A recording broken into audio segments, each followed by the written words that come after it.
అందరికీ నమస్కారం. Welcome to my channel. This is doctor R B Sudha. Every month మనం చేస్తూనే ఉంటామంటే రాశి ఫలితాలు చేస్తూ ఉంటాము. ఇప్పుడు మే నెల రాశి ఫలితాల గురించి మనం మాట్లాడబోతున్నాము.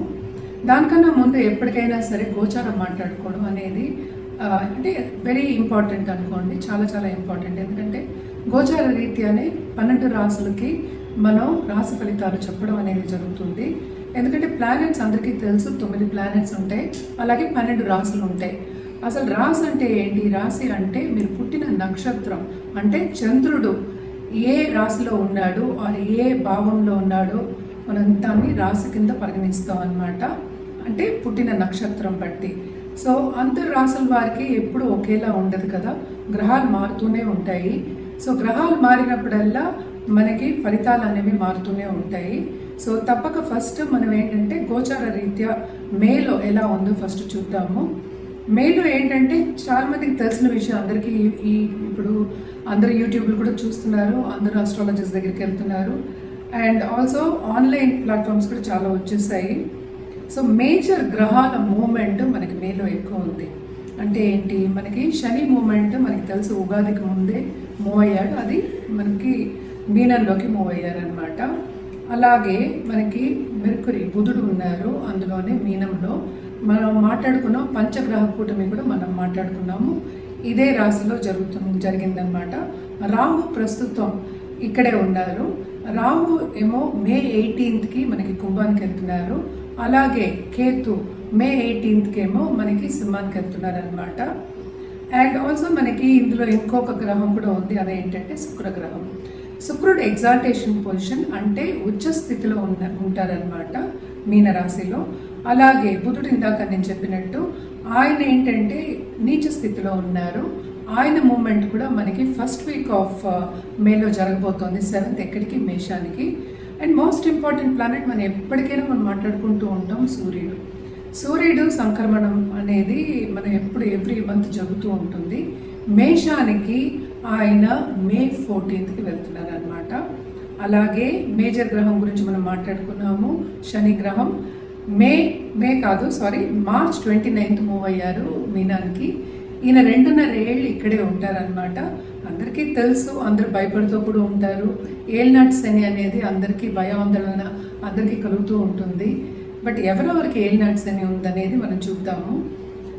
కుంభానికి అంటే మనకి లాస్ట్ ఘట్టంలో ఉందన్నమాట ఏలినాటి శని. అలాగే మీనానికి 2వ ఘట్టంలో ఉంది. మేషానికి ఇప్పుడే స్టార్ట్ అయింది, అంటే మేషరాశి వాళ్ళకి. అలాగే ఇంకో మేజర్ గ్రహం మనం ఎప్పుడు మాట్లాడుకునేది గురుగ్రహం. గురువు ఏంటంటే ప్రస్తుతం వృషభంలో ఉన్నారు. ఆయనేమో మనకి మిథునానికి మే 14కి వెళ్తున్నారనమాట. సో మీరు చూసారు కదా, మేజర్ గ్రహాల మూమెంట్ ఉంది. అలాగే ఏంటంటే మార్స్, ఇంకో గ్రహం ఎప్పటికైనా మనం మాట్లాడుకుంటాం. దాంపత్య అనుకూల గురించి కూడాను మనం ఎప్పుడు చూసేది మనం కుజగ్రహమే చూస్తాము. అలాగే అంటే ముందుకెళ్ళడం కానీ, దూసుకెళ్ళడం కానీ, అగ్రెసివ్ నేచర్ కానీ, ఒక కాన్ఫిడెన్స్ కానీ కూడా మనం ఎప్పుడు మార్స్ని మనం చూసుకుంటూ ఉంటాం. అంటే కుజుడి పొజిషన్ మనం జాతకంలో చూస్తూ ఉంటాం అన్నమాట. ఆయన ప్రస్తుతం నీచ స్థితిలో ఉన్నారు. సో ఈ నెలంతా కూడా ఇదే ఇంట్లో, అంటే కర్కాటక రాశిలో ఉండబోతున్నారు, నీచ స్థితిలో ఉన్నారనమాట. ఇవి మనం మాట్లాడుకోవాల్సిన, అంటే ఇది గోచారం. సో మనం నెక్స్ట్ మాట్లాడుకోబోయేది ఏంటంటే ఒక్కొక్క రాశి వారిగా ఒక్కొక్క రాశి వాళ్ళకి రాశి ఫలితాలు ఎలా ఉన్నాయో మాట్లాడుకుందాం. దానికన్నా ముందు మనం ఎప్పుడు మాట్లాడుకునేది ఏంటి? జనరల్ పరిహారాల గురించి ఎప్పుడు చెప్తూ ఉంటాను. సో జనరల్ పరిహారాలు ఎప్పుడైనా సరే, ఇప్పుడు చాలా మేజర్ మూమెంట్ ఉన్నది ఏంటంటే రాహుకేతు మూమెంట్ ఉంది. సో దాని గురించి మనం ఏంటంటే నవగ్రహ స్తోత్రాలు, నవగ్రహ పూజలు, లేకపోతే నవగ్రహ హోమాలు చేయడం చాలా మంచిది. అండ్ ఆల్సో ఎప్పుడు చెప్తూ ఉంటారు, రాహుకేతు మూమెంట్ ఉన్నప్పుడల్లా ఎప్పటికైనా సరే రాహుకేతు పూజలు చేయడం మంచిది. అంటే నివారణ పూజలు అంటూ ఉంటాం అన్నమాట. తప్పక ఇది చేయాలి. మే నెలంతా కొంతవరకు ఏంటంటే కొన్ని రాసుల వారికి చాలా చాలా బాగుంది, బ్రహ్మాండంగా ఉంది. కొన్ని రాసుల వారికి అంత బాగాలేదు. ఇప్పుడు మనం చూద్దాము ఎవరెవరికి, ఏ రాశి వాళ్ళకి ఎలా ఉందో మనం చూసుకుందాము. అండ్ పరిహారం విషయానికి వస్తే కనుక నవగ్రహాలు ఒకటి కాకుండా ఎప్పటికైనా నేను మాట్లాడేది శక్తి పూజలు చేసే వాళ్ళకి ఎప్పటికైనా స్ట్రెంగ్త్ అనేది చాలా ఎక్కువ ఉంటుంది. సో తప్పక పాజిటివ్ స్ట్రెంగ్త్ నేను చెప్పేది, పాజిటివిటీ కూడా చాలా ఎక్కువ ఉంటుంది. సో నిత్యం మనం ఏంటంటే శక్తి పూజలు చేసేవాళ్ళు, అమ్మవారి పూజలు చేసేవాళ్ళకి ఎప్పటికైనా సరే చాలా బాగుంటుంది. ఈ గ్రహ ఇవి కూడా గోచరాలు అండ్ ఆల్సో ఫలితాలు కూడా కొంతవరకు వాళ్ళకి పాజిటివిటీని తీసుకొస్తాయి అన్నమాట. ఎప్పటికైనా నేను అడ్వకేట్ చేసేది కానీ చెప్పేది కానీ ఎవ్రీడే నిత్యం దేవి పూజలు చేయండి అనేది చెప్తూ ఉంటాం అనమాట. శక్తికి మించింది ఇంకా దేవతలు లేరు నా ప్రకారం. సో తప్పక శక్తి పూజలు చేసేవారు, అమ్మవారి పూజలు చేసేవారు మాత్రం బాగా చేయండి. అంటే నిష్ఠగా చేసుకుంటే ఇంకా చాలా మంచిది. ఈ పరిహారాలన్నీ చేస్తూ ఉంటే కొంతవరకు బాగుంటుంది. చాలామందికి తెలుసు మేషరాశికి ఇప్పుడే ఏల్నాడ్స్ అని నేను కూడా చెప్పాను. ఏల్నాడ్స్ అని మొదలైంది. సో ఫస్ట్ ఘట్టంలో ఉంది. దానికి పెద్ద భయపడవలసిన అవసరం ఏం లేదు. మేషరాశి వాళ్ళకి కూడా మిశ్రమ ఫలితాలు ఉన్నాయి. ఎందుకంటే 12వ లార్డ్ అండ్ మనం చూసాము అంటే మనకి 3వ ఇంటికి మూవ్ అయినప్పుడు, అంటే జూపిటర్ 3వ ఇంటికి మూవ్ అయినప్పుడు ఇంకా బాగుంటుంది. సో ఏల్నాడ్స్ అని ఉంది అని భయపడడం కన్నా వెళ్ళి దానికి పరిహారాలు చేయడం చాలా మంచిది. మీకు ఇంకా ఏమైనా డౌట్స్ ఉన్నా కానీ, లేకపోతే మీకు మీ జాతక రీత్యా మీకు ఏమైనా అడ్వైస్ కావాలి అంటే కనుక తప్పక మమ్మల్ని సంప్రదించడం మంచిది. అలాగే మాకు జాతి రత్నాలు ఇచ్చేవాళ్ళు కూడా ఉన్నారనమాట.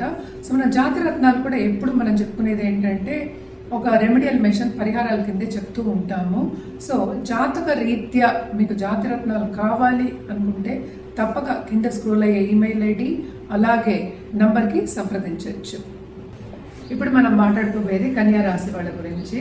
కన్యా రాశి వాళ్ళకి ఈ నెలంతా ఓరట నెల కింద మనం తీసుకోవాలి. ఎందుకంటే కేతు మూమెంట్ ఉంది. కేతు మూవ్ అయిపోయాడంటే తప్పక వీళ్ళకి బ్రహ్మాండంగా ఉంటుంది. కెరియర్ పాత్లో అంటే ఏంటి, కొత్త ఆపర్చునిటీస్ వస్తాయి. ముందు చేసిన దానికన్నా ప్రమోషన్ మీద కానీ ఇంక్రిమెంట్ మీద కానీ వేరే చోటికి వెళ్ళే ఛాన్సెస్ కనిపిస్తున్నాయి అన్నమాట. స్థానచలనం కొంతవరకు కనిపిస్తుంది. మనకి తెలుసు 7th కూడా మనకి శని ప్రవేశించున్నారు. అలాగే రాహు కూడా మూవ్ అవుతున్నారు. సో తప్పక ఆన్లైన్ బిజినెస్ చేసే వాళ్ళు కానీ, ఆర్ట్ రంగంలో ఉన్న వాళ్ళకి కానీ, లేకపోతే స్టాక్ మార్కెట్ ట్రేడింగ్ కానీ, ఫైనాన్షియల్ మార్కెట్ ట్రేడింగ్స్లో ఉన్న వాళ్ళకి కానీ, కమోడిటీ ట్రేడింగ్స్లో ఉన్న వాళ్ళకి కానీ తప్పక వాళ్ళకి రాబడి అనేది చాలా ఎక్కువ కనిపిస్తుంది ఎప్పుడు మే 18th తర్వాత. అలాగే మనం చూసాము అంటే 7th లార్డ్ ఏంటంటే 10th పడ్డారు. సో నిరుద్యోగులకి తప్పక ఉద్యోగ అవకాశాలు వస్తాయి. వాళ్ళు అనుకున్నది సాధిస్తారు. వాళ్ళు అనుకున్న ఇంక్రిమెంట్స్ కానీ సాలరీ కానీ వచ్చే ఛాన్సెస్ ఎక్కువ కనిపిస్తున్నాయి. అలాగే ట్రావెలింగ్ అనేది ఎక్కువ కనిపిస్తోంది. ట్రావెలింగ్ కూడా ఎక్కడికి వాళ్ళు కెరియర్ పాత్ మీద వేరే వివిధ దేశాలకు వెళ్ళడం కానీ, లేకపోతే ఒక కంట్రీకి వెళ్ళడం కానీ, అక్కడ ఉండడం కానీ, అలాగే శ్రమ పడడం కానీ కనిపిస్తుంది అన్నమాట. ఖరీదైన వస్తువులు తప్పక కొంటారు. ఈఎంఐస్ కట్టడం అనేది కొంచెం ఎక్కువ అవుతుంది ఈ నెలలో. ఖరీదైన వస్తువులు అంటే లాంగ్ టర్మ్ ఇన్వెస్ట్మెంట్ ప్లానింగ్ చేసుకునే ఒక మంత్ కింద మన కన్యా రాశి వాళ్ళకి చెప్పుకోవచ్చు అన్నమాట. తప్పక కమ్యూనికేషన్ రంగం మాత్రం చాలా బ్రహ్మాండంగా ఉంటుందనే చెప్పాలి. అలాగే 2nd లార్డ్ ఎగ్జాల్టేషన్. సో తప్పక వీళ్ళకి ఫైనాన్షియల్ సిచ్యువేషన్ అలాగే స్టేటస్ చాలా వరకు ఇంప్రూవ్ అవుతుంది. ఈ రాశిలో ఉన్న వాళ్ళ పిల్లలు కూడా వీళ్ళు చెప్పిన మాట వింటారు. తప్పక పైకి వచ్చే సూచనలు ఎక్కువ కనిపిస్తున్నాయి. అండ్ ఆల్సో వాడిని ఫారెన్లో సెటిల్ చేయాలి అనుకున్న వాళ్ళందరూ ఫారెన్ వెళ్ళి సెటిల్ అవ్వడానికి వీళ్ళు ఖర్చు పెట్టడం అనేది జరుగుతుంది. తప్పక ఈ నెల అంతా ఏంటంటే ఇంప్రూవ్ అయ్యే ఒక నెల కింద మనం తీసుకోవాలి. ఇంప్రూవ్మెంట్ అంటే పాస్ట్ నెలల కింద మనం కంపేర్ చేసుకుంటే చాలా ఇంప్రూవ్మెంట్ అనేది కన్యా రాశి వాళ్ళకి మనం చూస్తున్నాము. అలాగే ఏంటంటే తప్పక వీళ్ళకి ఫైనాన్షియల్ మార్కెటింగ్లో లేకపోతే రియల్ ఎస్టేట్ రంగంలో ఉన్న వాళ్ళకి క్రయ విక్రయాలు చేసే వాళ్ళకి తప్పక చాలా బాగుంటుంది. ఈ కాలంలో చేసేదంతా ఇదే. కమిషన్ బిజినెస్ అని కూడా మనం అంటూ ఉంటాము. కమిషన్ బిజినెస్లో ఉన్న వాళ్ళకి కూడా రాబడి అనేది చాలా అధికం అనేది కనిపిస్తోంది. తప్పక ఈ నెలంతా ఎందుకంటే సంతోషంగా ఉంటుంది. Especially 2nd half of this month కన్యా రాశి వాళ్ళకి దాంపత్య జీవితంలో కూడా కొంతవరకు ప్రాబ్లమ్స్ ఉన్నప్పటికీ అనుకూల పరిస్థితి, అండర్స్టాండింగ్ అనేది పెరుగుతుంది. అనుకూల పరిస్థితి అనేది ఉంటుంది.